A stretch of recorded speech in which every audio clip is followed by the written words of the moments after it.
L'éditorial. Comme on sait, le gouvernement haïtien a décidé d'ouvrir à nouveau l'aéroport international de Port-au-Prince au vol de passagers à partir de ce 30 juin. Rien à redire si le gouvernement haïtien détenait tous les éléments permettant une décision aussi importante et même aussi grave, à un moment où partout dans le monde, c'est plutôt le contraire qui semble se passer. Or, le gouvernement haïtien n'apporte aucune réelle précision à cet égard. Voici ce qu'on lit autour des 2 visites accomplies sur place par le président de la République et par le Premier ministre, qui ont été aussi de rares occasions pour se renseigner sur le sujet.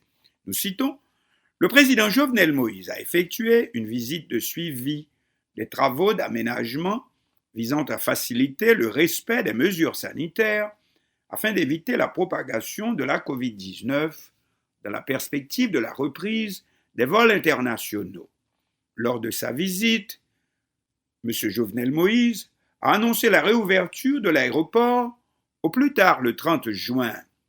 La reprise des vols réguliers aura des retombées positives pour le pays, a dit le chef de l'État, tout en soulignant que la population devra continuer à appliquer les mesures barrières, etc., etc. Information lue sur le site de haitilibre.com. C'est le même argument économique qui a été utilisé par le Premier ministre Joseph Joute lors d'une visite précédente où il a lancé le mot désormais sur toutes les lèvres, les caisses sont vides. En dernier lieu, le ministre des Travaux publics, Nader Joazeus, a adressé le mercredi 24 juin une correspondance au directeur général de l'autorité aéroportuaire nationale AAN, Irving Mehu, pour l'informer que l'aéroport international sera rouvert officiellement le 30 juin 2020, comme annoncé par le président Jovenel Moïse. On apprend cependant aussi, par cette correspondance, que le conseil scientifique qui assiste le gouvernement dans la lutte contre la pandémie aurait donné également son accord pour la réouverture de l'aéroport international Toussaint-Louverture de Port-au-Prince. Mais aucune note officielle ne semble avoir été diffusée jusqu'ici sur ce point-là. Le gouvernement haïtien sait probablement où il va et qu'il prend là une décision qui n'affecte pas seulement la communauté nationale, mais concerne également le reste du monde, bien que ces derniers temps, Haïti soit devenu le seul pays, du moins dans notre continent, qui soit régi par une sorte de pouvoir absolu. En effet, comme on sait, les élections législatives n'ayant pas eu lieu à temps, allez savoir pourquoi, le président de la République est aujourd'hui le détenteur de tous les pouvoirs, disons seul maître à bord, ce qu'on appelle le régime des pleins pouvoirs. Et il n'hésite pas à le démontrer dans les dernières décisions, comme la multiplication des arrêtés présidentiels touchant tous les domaines, y compris économiques, comme cette nouvelle commission sur la stratégie nationale et d'inclusion financière installée le 24 juin écoulé, avec pour mission de garantir, nous citons, l'accès au crédit et aux services d'assurance au profit des entrepreneurs de toutes les couches sociales à travers tout le territoire national. Mais commission où cependant ne figure pas un seul représentant de ces citoyens qu'on veut supposément aider parce que composer cette commission uniquement d'officiels, nous citons, ministres et représentants du palais national.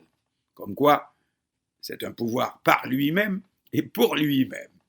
Et comme le seul vis-à-vis, admis semble-t-il par le président tout-puissant Jovenel Moïse, semble être la communauté internationale, du moins le corps groupe, grandes ambassades occidentales et organisations internationales, ONU, OEA, Union européenne, pas forcément l'OMS, Organisation mondiale de la santé. Le président a-t-il recherché dans ce cas aussi leur avis à la communauté internationale pour la réouverture de l'aéroport Toussaint-Louverture ce mardi? On ne sait pas. Toujours est-il que c'est plutôt un mouvement totalement contraire qu'on assiste en ce moment et dans le monde entier.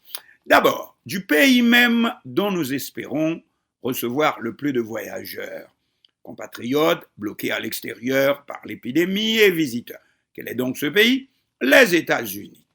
Or, cela arrive au moment où la COVID-19 a repris de la vigueur, et cela dans les États américains où vivent le plus grand nombre de nos compatriotes, dont New York et surtout actuellement la Floride.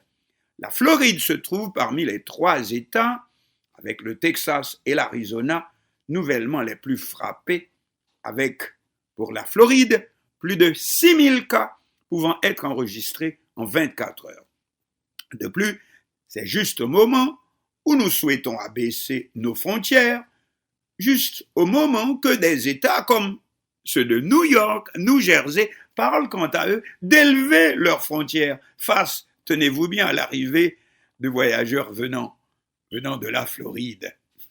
En effet, la gravité du cas floridien vient de faire voisiner des jeunes descendus de tout le pays, de tout le reste du pays à l'assaut des plages de Miami Beach, de Fort Lauderdale Beach, de Pompano Beach, de faire voisiner ces jeunes gens avec la plus grande communauté aussi de retraités et de personnes du 3e âge. Les premiers, les petits jeunes, se contaminant les uns les autres, puis contaminent ces derniers qui sont les plus vulnérables, comme vous savez, les plus âgés, les plus vulnérables aux méfaits mortels de la pandémie.